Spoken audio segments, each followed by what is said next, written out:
11절에서 15절까지 같이 읽겠습니다. 모든 사람에게 구원을 주시는 하나님의 은혜가 나타나 우리를 양육하시되 경건치 않은 것과 이 세상 정욕을 다 버리고 근신함과 의로움과 경건함으로 이 세상에 살아도 복스러운 소망과 우리의 크신 하나님 구주 예수 그리스도의 영광이 나타나심을 기다리게 하셨으니 그가 우리를 대신하여 자신을 주시니 모든 불법에서 우리를 구속하시고 우리를 깨끗하게 하사 선한 일에 열심하는 친백성이 되게 하려 하십니다. 너는 이것을 말하고 권면하며 모든 권위로 책망하며 누구의 이름인지 업신여김을 받지 말라. 아멘. 기도드리겠습니다. 우리를 창세전에 그리스도 안에서 택자로 예정해 주신 것도 이 땅에서 복음을 듣고 믿음으로 그 복음을 생명으로 받을 수 있었던 것도 구원받은 하나님의 백성으로서의 천상지향적인 가치관에 입각한 삶을 살아가는 그 모든 상황도 오늘 이 순간 이 자리에 우리가 함께 모여 주 안에서 호흡하며 믿음으로 예배드리는 이 모든 것도 오직 하나님의 은혜인 것을 고백하며 감사를 드립니다. 오늘 본문의 말씀을 통해서 하나님의 은혜가 우리에게 어떤 방식으로 임했는지를 상고하며 그 은혜의 감사와 찬양과 영광을 돌리는 복된 시간이 되게 하옵소서. 예수님의 이름으로 기도드립니다. 아멘. 하나님의 은혜와 그 역할, 하나님의 은혜와 그 역할이라는 이런 제목으로 오늘 본문 말씀을 같이 상고하도록 하겠습니다. 지난 시간에 2장 1절에서 10절까지의 말씀을 통해서 그레이 교회 성도들이 한결같이 거룩과 경건의 삶을 살아가야 될 것을 각 부류의 사람들을 거명하면서 한 사람 한 사람, 한 무리 한 무리에게 그들에게 필요적절한 이런 내용으로 권면을 했던 사실을 볼 수가 있습니다. 특별히 그레데 교회 성도들을 연로한 남자들, 나이 많은 남자, 나이 많은 여자, 젊은 남자, 젊은 여자, 그리고 심지어 종에 이르기까지 하나님 앞에서 구원받은 하나님의 백성으로서 어떤 마음가짐, 어떤 자세와 태도를 가지고 하나님을 섬겨야 되는지에 대해서 구체적으로 세밀하게 이렇게 권면을 했습니다. 오늘은 바로 그들에게 임한 하나님의 은혜에 대해서 바울은 또 구체적으로 기록을 하고 있습니다. 오늘 본문의 내용은 비단 그레데 교회 성도들에게만 주어진 그런 내용이 아니라 모든 시대에 하나님을 믿는 하나님의 백성들에게 주시는 하나님의 음성이다 라는 관점에서 접근을 하고 또 이해를 해야 될 줄 압니다. 오늘 본문을 통해서 바울은 세 가지 측면에서 세 가지 측면에서 하나님의 은혜의 역할을 기록하고 있습니다. 그 첫째는 그리스도 안에서 이끌어 주시는 구속에 대해서, 구속의 은혜에 대해서. 두 번째는 12절에, 11절에 구속의 은혜에 대해서, 12절에서는 양육에 대해서, 구원만을 구속받은 하나님의 백성들을 하나님께서는 방치하지 않으시고 외면치 않으시고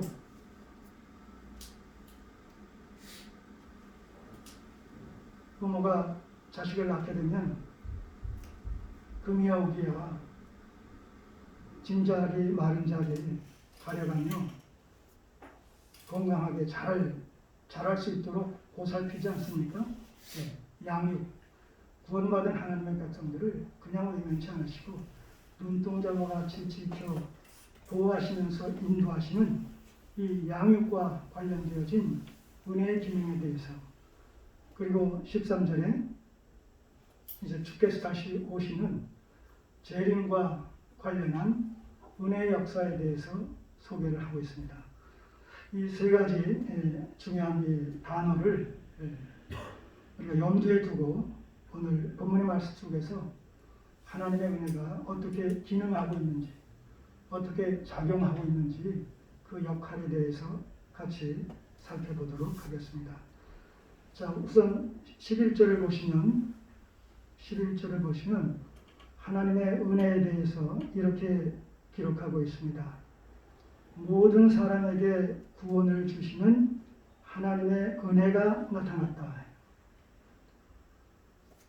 모든 사람들에게 구원을 주시는 하나님의 은혜. 여기서 모든 사람은 온 인류를 얘기하는 것이 아닙니다. 왜냐하면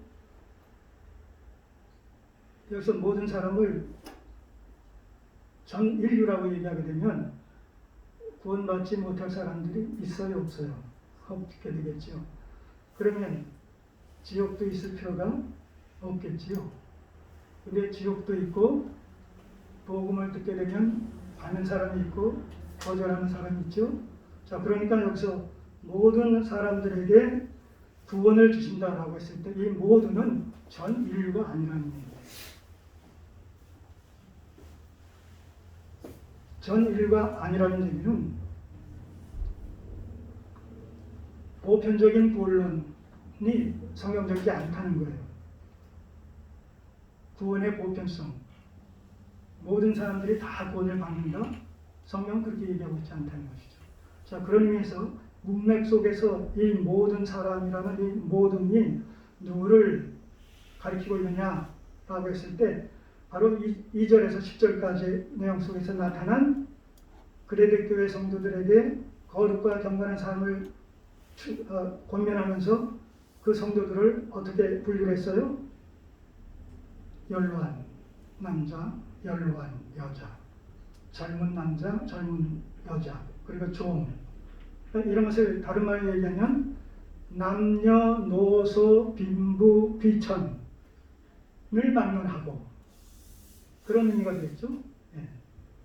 여기서 모든 사람에게 구원을 주신다라고 했을 때 모두는 온 인류가 아니라 온 세상 사람들이 아니라 바로 이 앞절에서 얘기하고 있는 2절에서 10절 안에서 얘기하고 있는 바로 구원은 남녀노소 빈부 귀천을 가리지 않고 그 사람이 이 땅에서 어떤 신분, 어떤 위치에 있든지 간에 이방인과 유대인을 가리지 않고 각계각층의 모든 사람들 중에 믿는 자들을 얘기한단 말이죠. 그렇기 때문에 이 모든 사람에게 구원을 주시는 하나님이라고 했을 때 모든 믿는 사람들에게 이 믿음이라는 글자를 삽입을 하게 되면 좀 더 이해하기에 용이하실 거예요. 모든 믿는 자에게, 모든 사람이 다 믿지 않는단 말이죠. 그 모든 사람들 중에 믿는 자들에게 하나님의 구원의 은혜가 임한다는 거예요. 자, 이거는 예를 하나 들고 지나가겠습니다. 마가복음 16장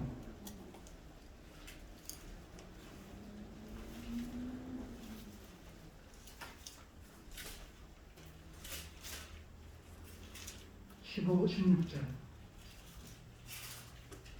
마가복음 16장 15절 16절. 또 가라사대 너희는 온 천하에 다니며 만민에게 복음을 전파하라. 부활하신 예수 그리스도께서 제자들에게 하신 말씀입니다.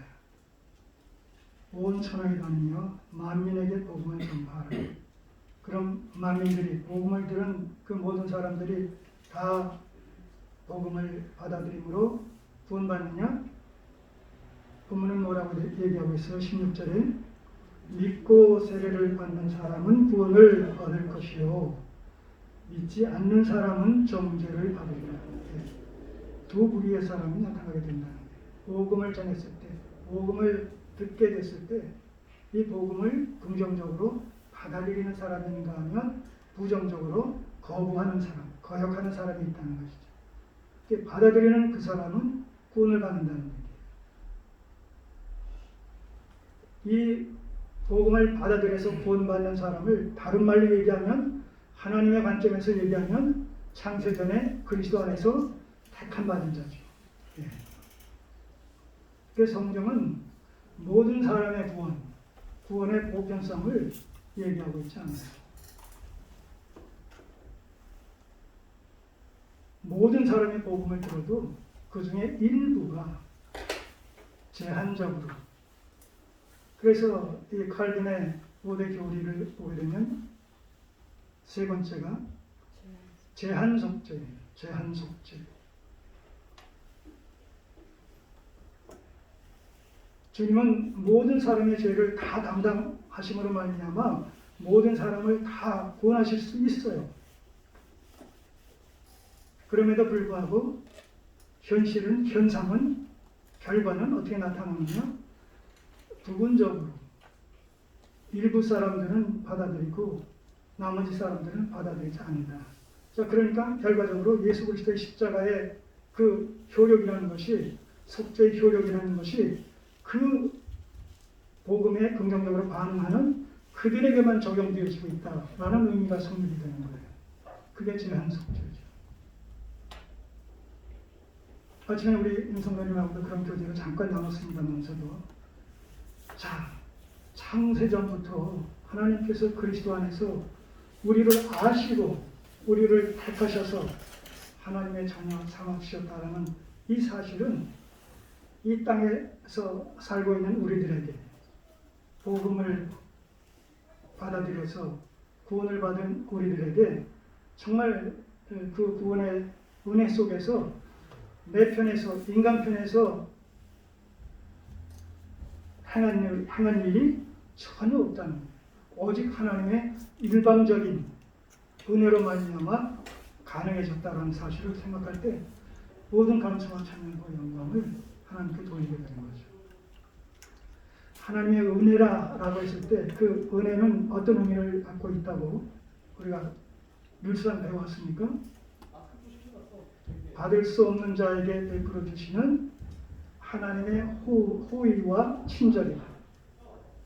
받을 수 없는 자들에게 베풀어 주시는 하나님의 무한하신 호의와 친절. 행위를 따라 하나님께서 구원을 베푸신다라고 했을 때 하나님의 기준에 이룰 수 있는 사람들이 있겠습니까? 없죠. 그 행함으로 말미암고는 아무도 구원받을 자가 없는 거예요. 그래서 하나님께서는 믿음으로, 그리스도 안에서 믿음으로 구원에 이르는 길을 마련하신 것이죠. 자, 이렇게 마가복음 16장 15절, 16절을 보면 복음이 전해졌을 때 두 부류의 사람들로 나뉘어지는 것을 보게 됩니다. 복음을 거절한 사람들과 우리를 비교해 봤을 때 다른 것이 있어요? 다른 거 없어요. 똑같아요. 인간의 성정은 똑같아요. 그럼에도 불구하고 그들은 거부했는데, 그들은 믿지 않았는데 나는 믿었고 우리는 믿었다라고 한다면 그 믿음이 자의지적인 것이겠어요? 그 믿음이 나로부터 나오는 것이겠어요? 만약 그 믿음이, 구원의 믿음이 나로부터, 사랑으로부터 나와진 것이라면 그들도, 믿지 않은 그들도 믿을 수 있어야죠. 믿음은 내게서 나온 것이 아니라 외부에서 주신 것이다. 하나님께서 주신 것이다. 그래서 에베소서 2장 8절은 뭐예요?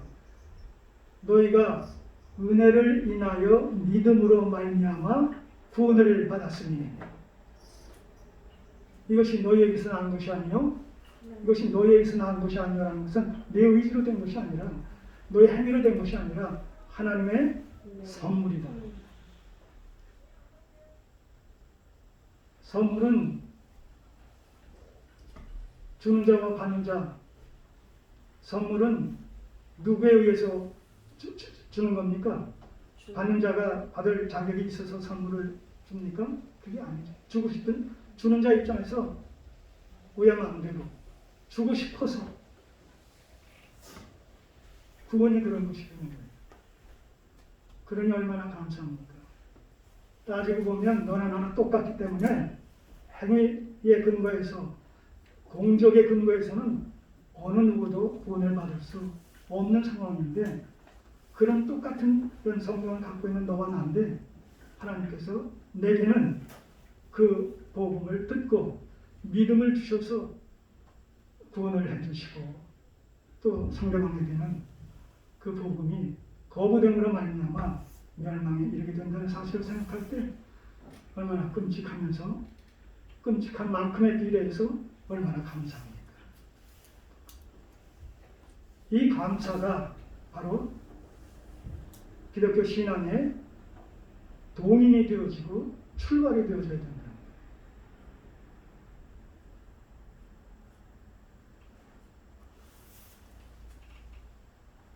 때문에 내가 죄인인 사실과 죄인 되었을 때 그리스도의 십자가의 구속 사건을 통해서 나를 구원해 주셨다, 나를 참여해 주셨다 라는 사실이 나에게 비수같이 꽂히지 않으면,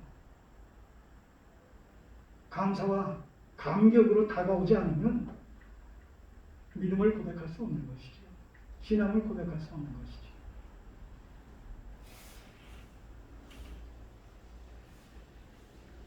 다시 디도서로 오셔서 모든 사람에게 구원을 주시는 하나님의 은혜가 나타나. 자, 그렇다면 이 하나님의 은혜는 어떻게 현실 속에 나타나게 되느냐라는 사실을 추적해 보게 되면, 은혜의 기원은 어디서부터 찾아야 되겠어요? 우리에게 베푸신 구원의 은혜, 우리가 죄인 되었을 때에 우리를 구속해서 죄 없다 하시고 의롭다고 하시는 하나님의 자녀라 일컬음을 받게 하신 이 구원의 은혜는 그 기원을 따지면 창세 전부터라. 에베소서 1장 4절에서 6절, 7절, 8절 한번 보시죠.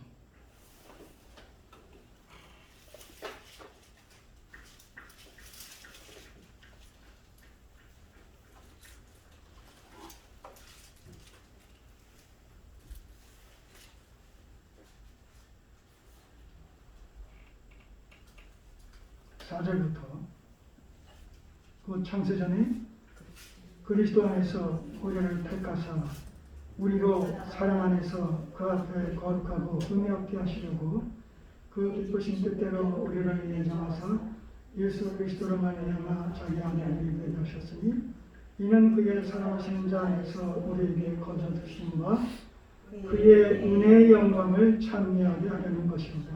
자, 그리스도 안에서 우리를 택정하심으로 말미암아 하나님의 자녀 삼아 주실 것을 창세 전에 삼위 하나님께서 협약하셨단 말입니다. 그 자체가 뭐예요? 은혜라는 거예요.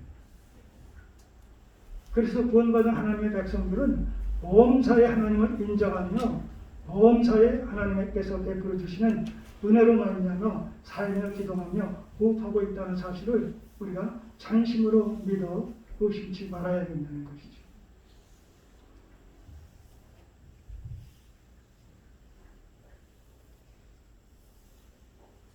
창세전에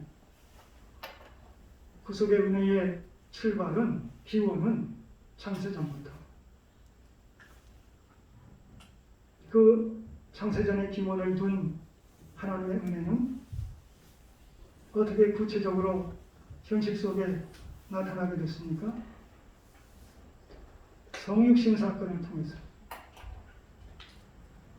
하나님께서 성자 예수 그리스도를 우리의 구주로 세상에 사람의 모양으로 탄생하시게 하심으로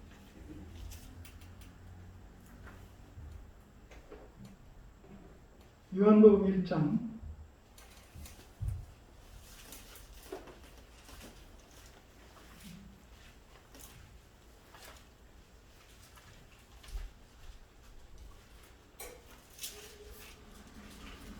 14절 요한복음 1장 14절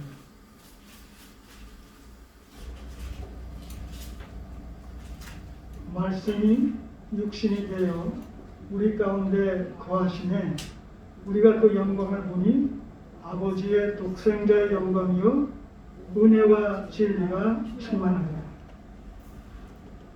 이게 뭐냐면 예수 그리스도가 은혜의 실체요 예수 그리스도가 진리의 당사자가 된다는 거예요. 요한복음 14장 6절에서는 뭐라고 되어 있습니까? 나는 길이요 진리요 생명이니 나로 말미암지 않고서는 아버지께로 갈 자가 없다. 나는 길이요 진리요. 예수 그리스도가 진리요, 예수 그리스도가 은혜요, 예수 그리스도가 지혜요.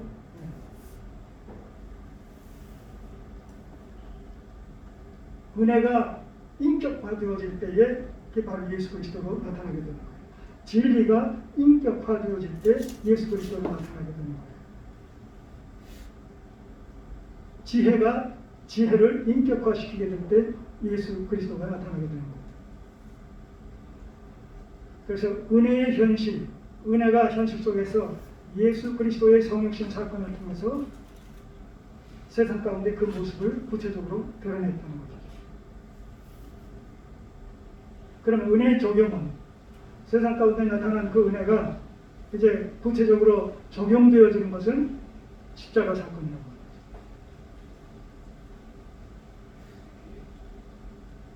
예수 그리스도의 십자가의 죽으심은 그리고 부활하심은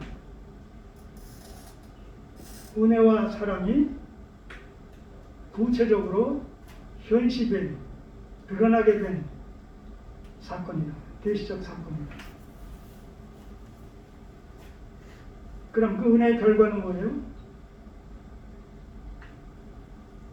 우리가 죄사함을 받고 의롭다 여김을 받게 되고 구원을 받게 되고 하나님의 자녀라 일컬음을 받게 되고 하나님 나라의 기업을 위해 후사가 되고 이 모든 것들이 구원의 열매들 아니겠습니까?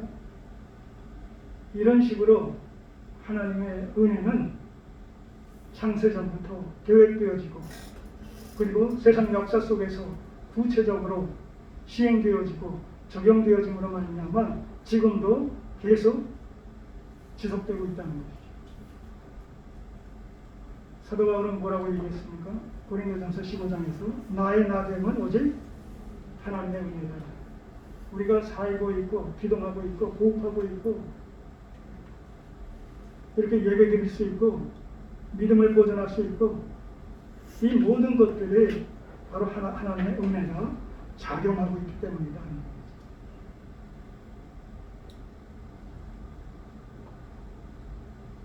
성도의 양식은 그래서 성도의 호흡, 성도의 양식은 은혜다. 이렇게 얘기할 수 있는 것이죠. 은혜는 동시에 사랑과 믿음과도 교차적으로 쓸 수 있는 그런 의미의 단어인 거예요. 은혜를 얘기할 때 우리는 사랑을 얘기하게 되고, 사랑을 얘기하게 될 때 또 믿음을 얘기하게 되고, 이 은혜와 믿음과 사랑은 서로 교차적으로 통용될 수 있는 그런 의미의 단어다. 그래서 우리가 죄인 되었을 때에 그리스도의 죽음으로 말미암아 우리에 대한 하나님의 사랑을 확증시켜 주셨다고 그렇게 말합니다. 그러니까 우리에 대한 그리스도 안에서 우리를 구속해 주신 것은 은혜며 동시에 하나님의 사랑의 결실이다. 이렇게 얘기할 수 있겠죠. 다시 디도서로 돌아오셔서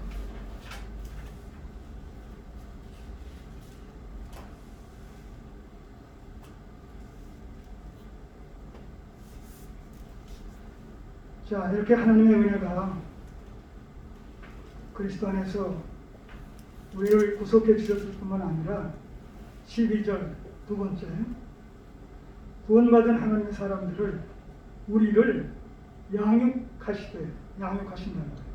아까 말씀드렸죠? 부모가 자녀를 낳게 되면 출산으로 끝나는 것이 아니라 그가 건강하게 자랄 수 있을 때까지 물심양면으로 그를 돌본다는 것이죠. 건강하게 자랄 수 있도록 하나님께서는 그리스도 안에서 우리를 구속하셔서 하나님의 자녀 삼아주시고 하나님의 자녀 된 우리를 주님의 장성한 분량에 충만한 데까지 이르도록 케어하신다는 거예요. 돌보신다는 거예요.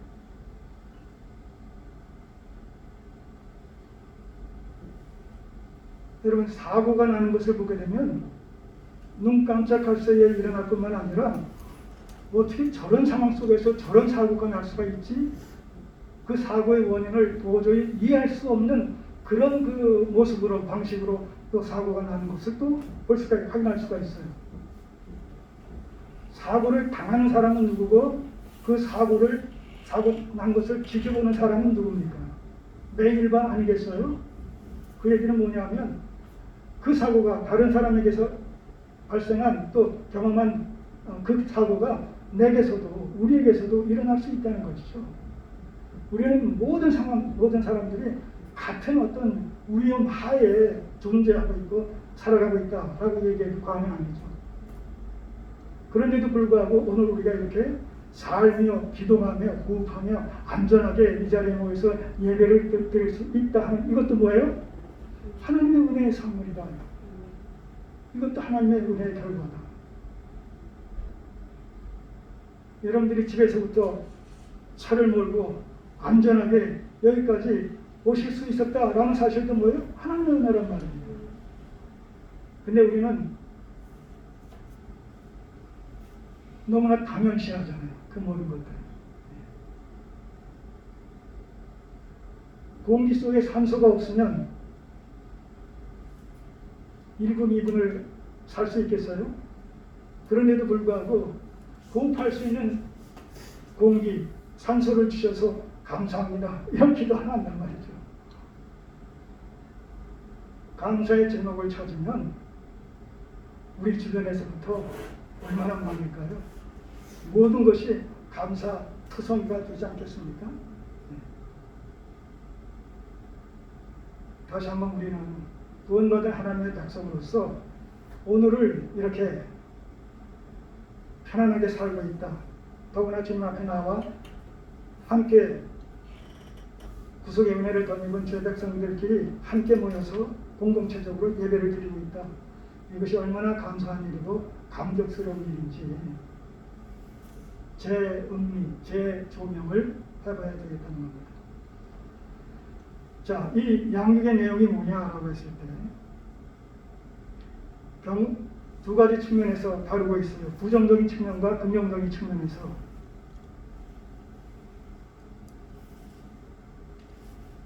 이 양육하시는 것도 은혜로 말미암아 은혜로 인하여 우리를 양육하셨는데, 양육의 현장에 오늘 우리가 살아있는, 오늘 우리가 예배드리는 이 현장에 우리 각자에게 하나님의 은혜가 지금도 임하고 있다는 거예요.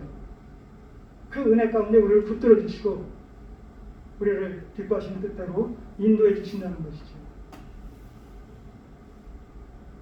그런 의미에서 하나님의 은혜와 무관한 성도의 존재, 성도의 삶이라는 것은 있을 수가 없는 거예요. 나의 나됨이 하나님의 은혜다라는 이 사도 바울의 고백은 그의 전 생애가 하나님의 은혜로 사로잡힌 바, 은혜에 사로잡힌 바 되어서 그 은혜로 말미암아 인도와 다스림을 받고 있다라는 것에 대한 고백이죠. 그 고백이 오늘 우리의 고백이 되어야 되는 것이겠죠. 자, 부정적인 측면에서 하나님께서는 은혜를 통해서 우리를 어떻게 양육시키고 있느냐라고 했을 때, 경건치 않은 것과 이 세상 정욕을 다 버리도록, 여기서 경건치 않다라는 얘기는 하나님과 관련되어진 삶을 얘기하는 것인데, 다시 말해서 하나님 없는 불신자의 불신앙적 삶,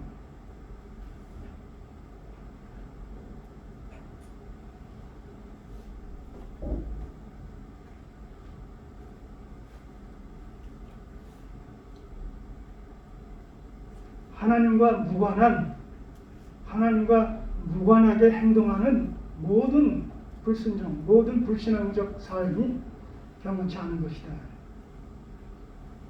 그런가 하면 이 세상 정욕을 다 버려야 된다는 것이죠.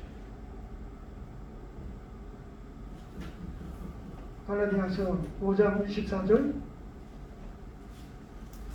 그리스도 예수의 사람들은 육체와 함께 그 정과 욕심을 십자가에 못 박았다.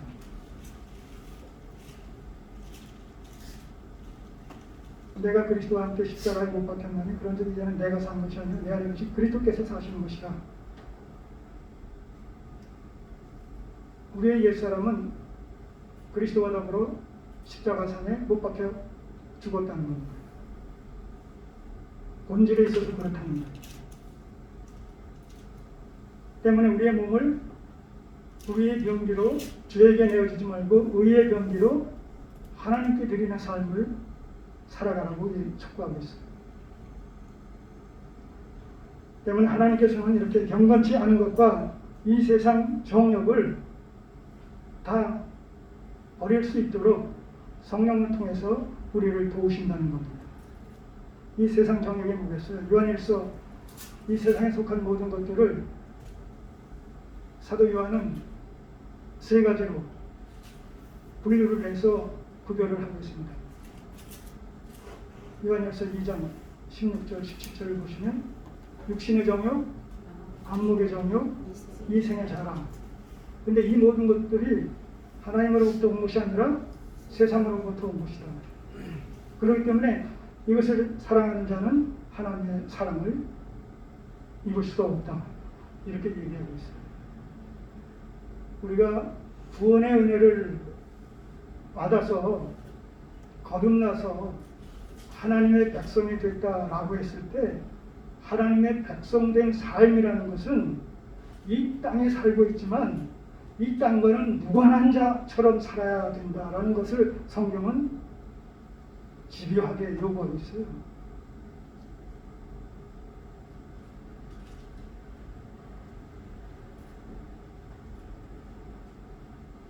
자, 그런다면 긍정적으로 하나님의 은혜는 어떻게 우리를 양육시키냐라고 했을 때, 근신함과 의로움과 경건함으로 이 세상에 살고, 하나님은 우리를 그리스도 안에서 구원해 주시고 그 순간 즉각적으로 이 땅에서 우리를 하나님의 나라로 데려가시지 않습니다. 이 세상 가운데 그대로 남겨두셔서 옛사람의 소욕과 또 이 세상에 속한 세속적인 것들과 부딪혀서 끊임없이 싸우게 만들어요. 싸워서 승리할 때 우리는 그 승리의 결과를 하나님께 영광으로 돌리게 되는 것이죠.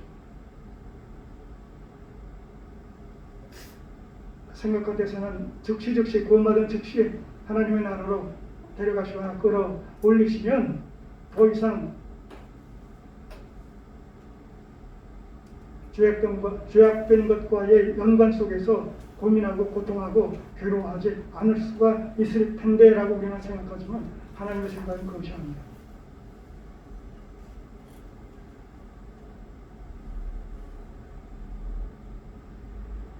이 땅에서 그런 그 경험들을 통해서 승리케 하심으로 말미암아 하나님의 그 구원의 은혜의 영광을 더욱 찬미하고 성축하게 되는 것이죠. 이 땅에서 사는 동안에 우리는 믿음 안에서 하나님의 실존과 그 능력과 역사와 인도하심을 더욱 생생하게 목격할 수 있고 확인할 수가 있는 것이죠. 그래서 감사의 제목이 계속해서 늘어나게 되는 것입니다. 그것이 은혜의 영광을 찬미하는 그런 행위가 되는 것이죠. 자, 그렇다면 근신이 뭐겠어요? 근신.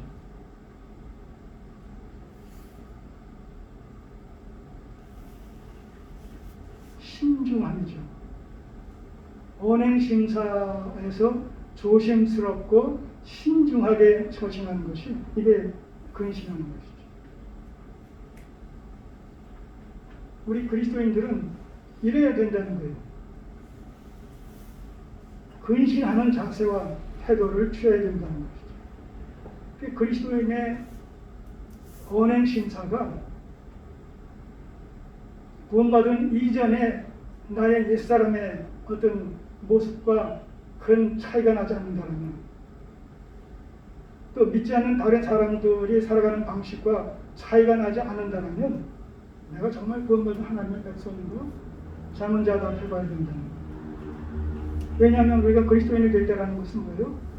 신분이 변화되어졌고 소속이 변화되어졌고 가치관이 변화되어졌다는 것 아니겠습니까? 나 중심에서 하나님 중심으로 세상 지향적이던 삶이 하나님 나라 지향적이던 삶으로, 세속적인 어떤 가치관이 천상적인 가치관으로 이게 바뀌어졌는데 어떻게 행동은 옛사람적인 그 가치관에 입각해서 행동할 수가 있겠습니까? 논리적으로 안 맞잖아요. 물론 죄성이 있기 때문에 온전할 수 없어요. 완전할 수 없어요. 그러니까 부단히 싸우게 되는 것이죠. 옛사람의 소욕과 육체의 소욕과 성령의 소욕이 투쟁하게 되는 것이죠.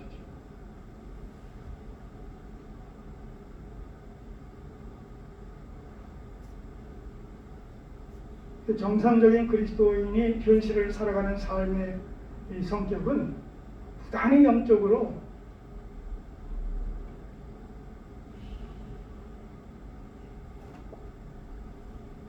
싸우고 있다는 사실을 순간순간 경험하며 확인하며 살아가는 삶이 되는 것이죠.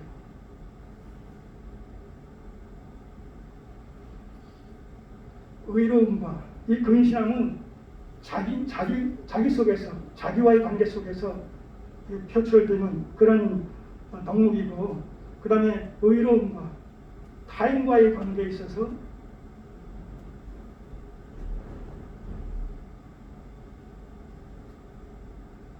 공의롭고 원칙에 입각한, 원리에 입각한 그런 삶을 살아가야 된다는 겁니다.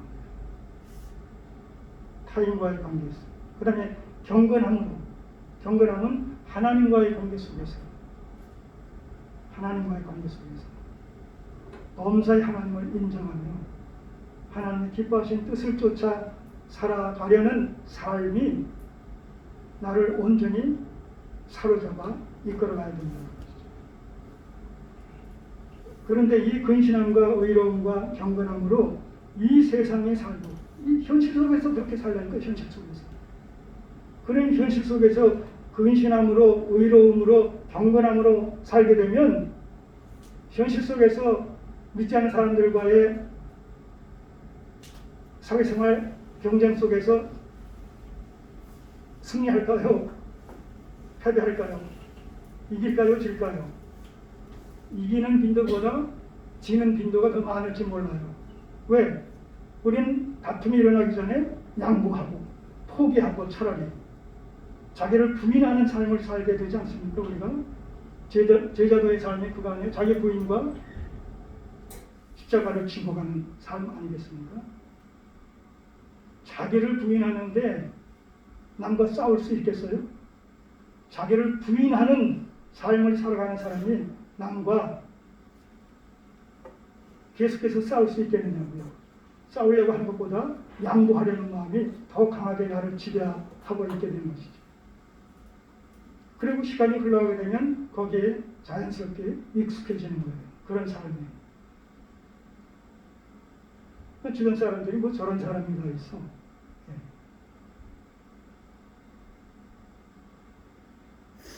세상을 함께 살아가는 세속적인 가치관의 사람이 아닌 것으로 인해서 서로가 다름을 보게 되는 것이죠.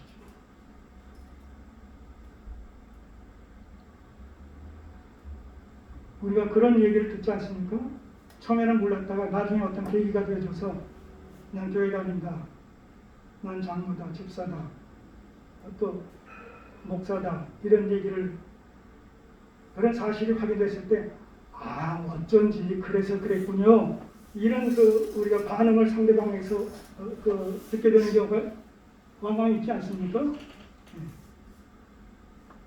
어쩐지 다르다 했더니만 교회 다니는 시군요. 기독교인이군요.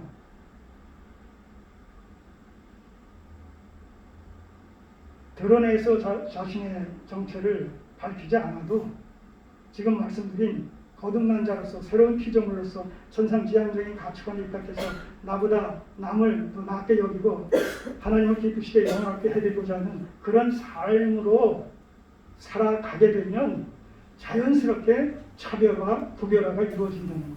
남들 보기에도. 그런 식으로 하나님께서는 세상 가운데서 우리를 하나님의 백성으로서 백성답게 백성다운 자격을 갖춘 자로서 우리를 이끌어 가신다는 거예요. 오늘 우리가 아무런 탈 없이 이렇게 여기에 편안하게 앉아서 예배를 드릴 수 있는 이 모든 것 배후에서 하나님의 은혜의 손길이 작용하고 있기 때문이라 사실이죠. 자, 그런가 하면 13절에서는 은혜로 말미암아서 우리가 소망하게 되는 것이 뭐냐면 13절에 복스러운 소망과 우리의 크신 하나님 구주 예수 그리스도의 영광이 나타나심을 기다리게 하신다는 거예요. 하나님의 은혜가 그 은혜로 말미암아서 그 은혜의 역사로 말미암아서 오늘 우리가 미래에 이루어질 뭐예요? 우리 구주 예수 그리스도의 영광이 나타나심을 기다린다. 뭐예요? 예수 그리스도의 재림. 재림을 소망케 한다는 거예요. 은혜로 말미암아. 자꾸 은혜 하다 보니까는 우리 은혜 자체가 자꾸 생각이 돼가지고 순간순간 연결이 되네.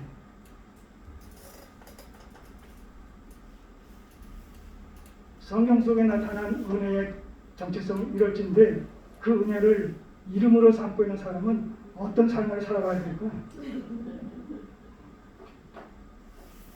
갑자기 그런 생각이 드네요.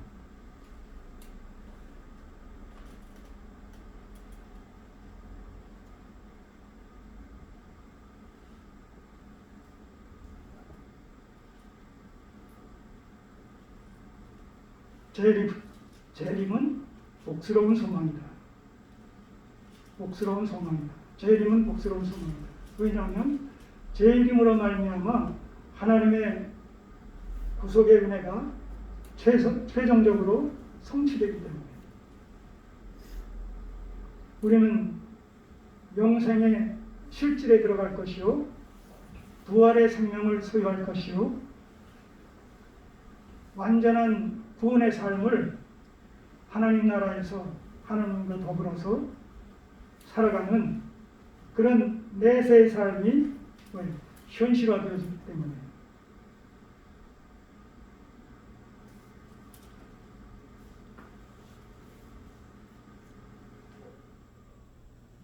우리 그리스도인들이 성경을 통해서 살펴볼 때 소망하는 세 가지가 있어요.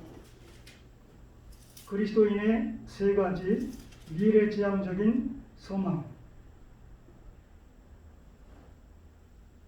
뭐가 있을까요? 성도가 바라는 미래지향적인 세 가지 소망. 천국에 대한 소망이 있어요, 없어요? 네. 우리는 천국에 대한 소망이라기보다도 내세에 대한 소망. 고린도전서 15장에 보시면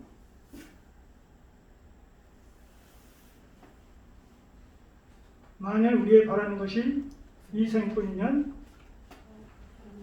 모든 사람 가운데 우리가 가장 불쌍한 사람이다. 그 얘기는 뭐예요? 내세가 있다는 거예요? 없다는 거예요? 있다는 거예요. 가정법을 통해서 오히려 내세의 존재성을 강조하는 거예요. 우리의 바라는 것이 다만 이 생뿐이면 이 땅에서 사는 것으로서 모든 것이 끝난다고 한다면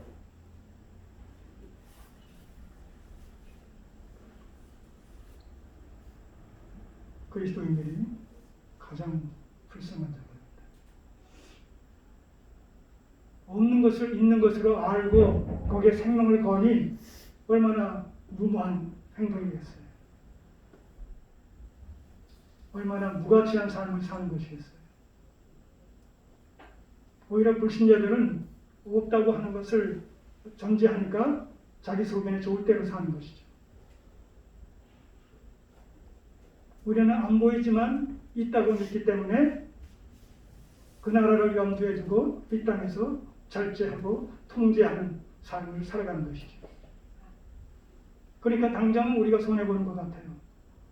당장은 우리가 실패하는 것 같아요. 그러나 궁극적인, 종국적인 승리는 우리의 것이 되는 것이죠.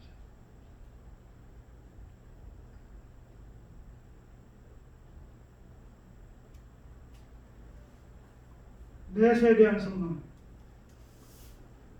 그런 거 아니면 뭐에 대한 소망이 또 있어요?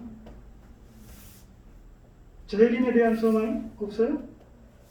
예수 그리스도의 재림에 대한 소망.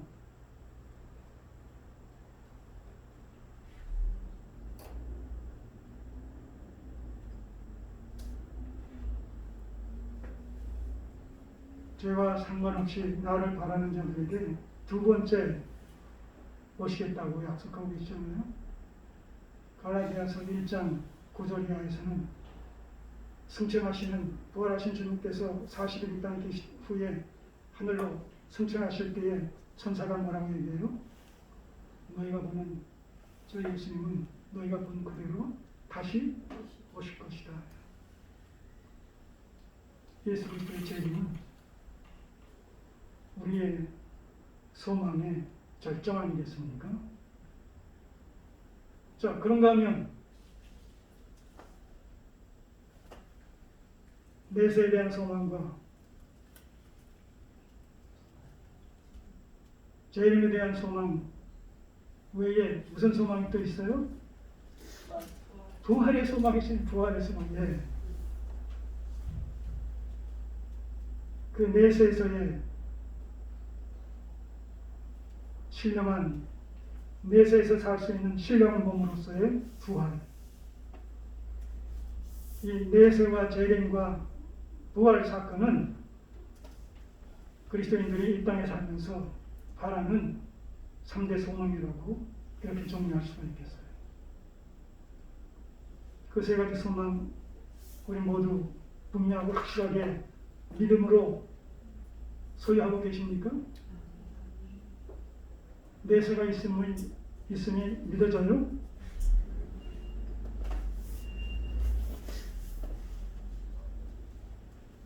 예수 그리스도의 재림은 이루어질까요? 틀림없이 확실하게, 다만 때가 찰 때에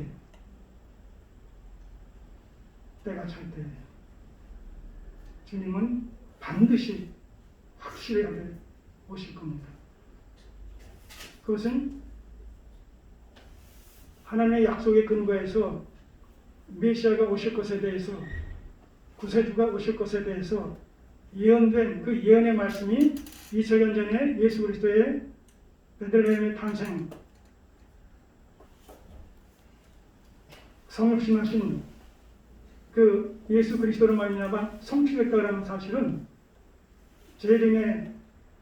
재림과 관련되어진 두 번째 오심도 성취될 것을 보증하고 있다는 것이죠. 예수 그리스도의 초림에 대한 약속이 성취된 사건은 재림의 약속 또한 성취될 것에 대한 전제요, 하나의 보증이다 하는 얘기예요. 그리스도께서 죽은 자 가운데서 살아나심으로 말미암아 잠자는 모든 성도들의 첫 열매가 되어주셨다는 거예요. 부활의 보증인이 되셨다는 얘기예요. 다른 말로 얘기해요.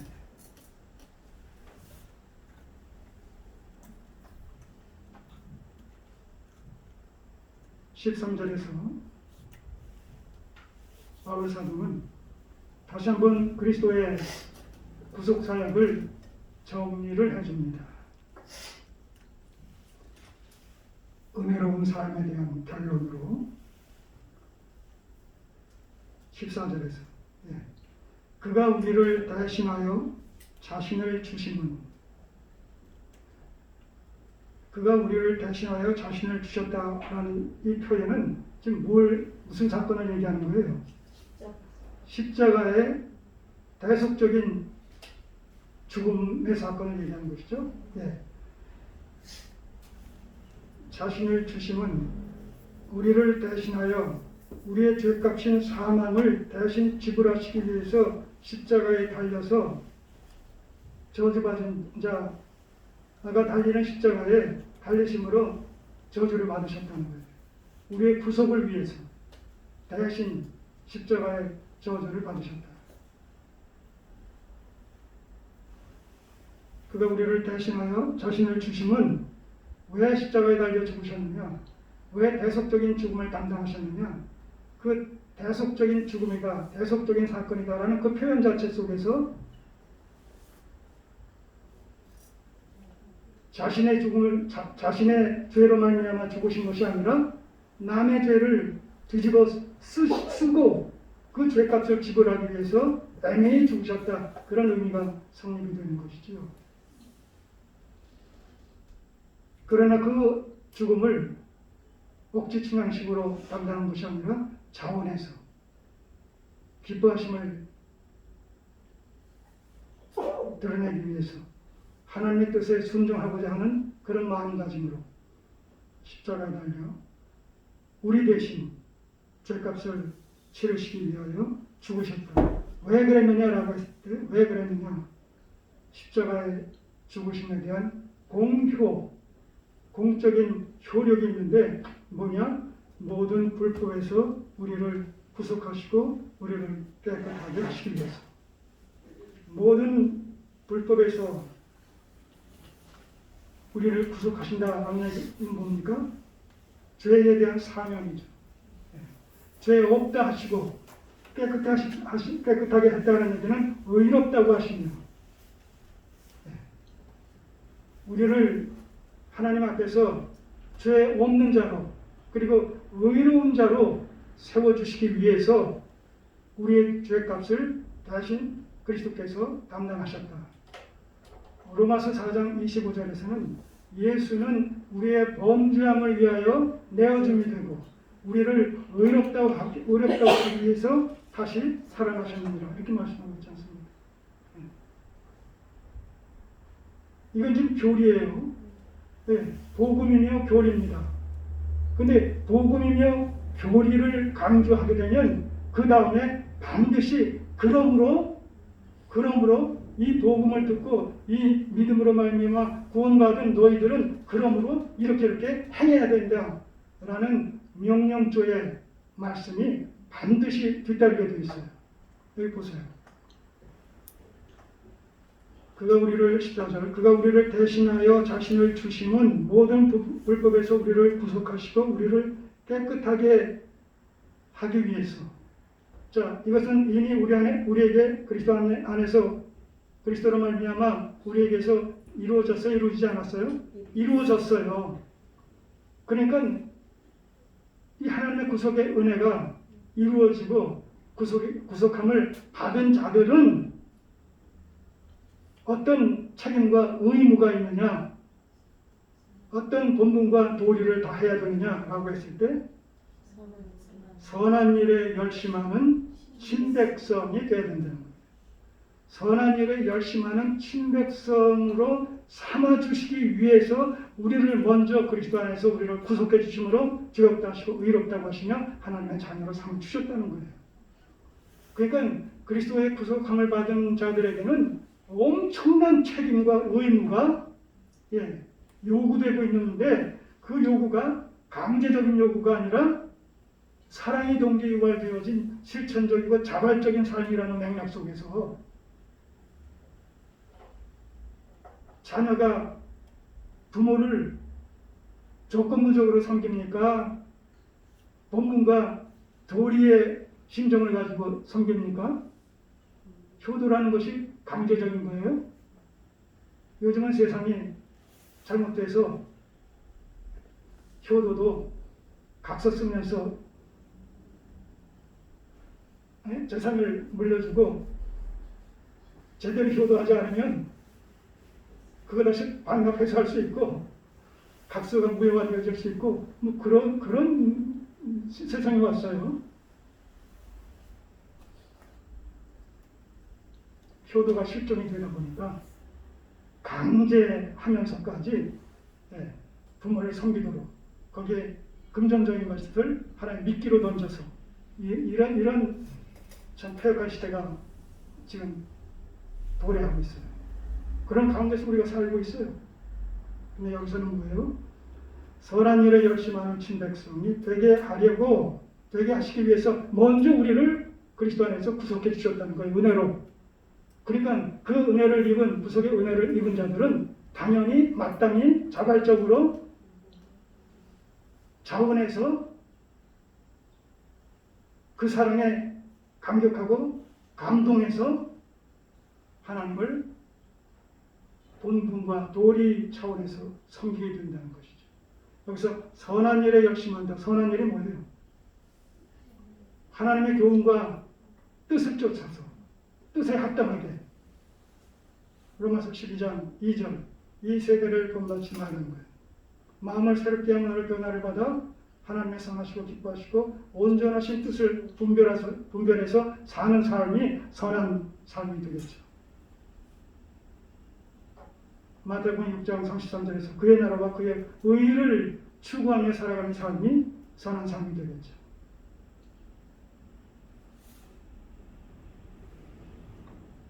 가치관이 바뀌어져야 된다는 거예요.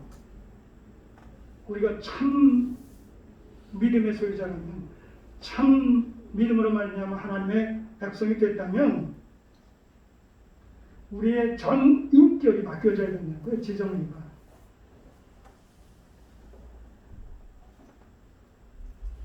언행 심사에서 확연하게 드러나야 된다는 거예요. 구분이 되어지고 구별이 되어지고 차별이 되어져야 된다는 거예요.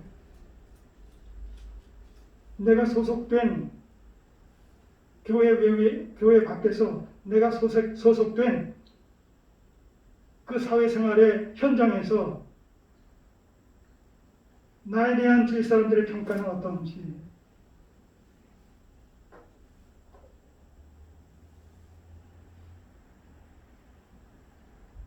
차별화가 되어져야 된다. 그래서 우리가 하나님을 믿는 이 기독교 신앙은 실질이라는 거예요. 실질. 현실이고 관념이 아니라는 거예요. 자꾸 말씀드리죠. 저도 이 말씀을 드리면서 수없이 제 자신을 돌아보면서 버려야 될 거, 고쳐야 될 거, 보강해야 될 것이 무엇인지 저도 끊임없이 기도하며 성령님의 도우심을 구하며 싸우며 나아가고 있어요. 특별히 이 디도서를 같이 공부하면서 너무나 무사 안일하게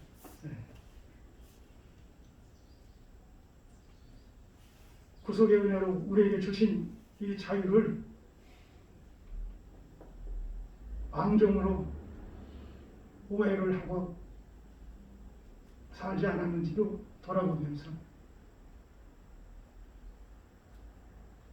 더구나 그리스도의 재림의 때와 상관없이 개인의 종말의 때가 임박한 이런 즈음에 살고 있는 자로서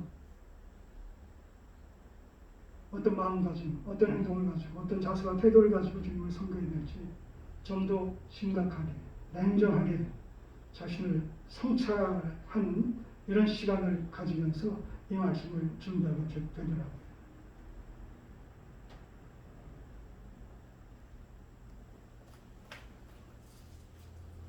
그래서 15절에서 바울은 디도에게 이렇게 지도자로서 디도에게 권면을 합니다. 너는 이것을 말하고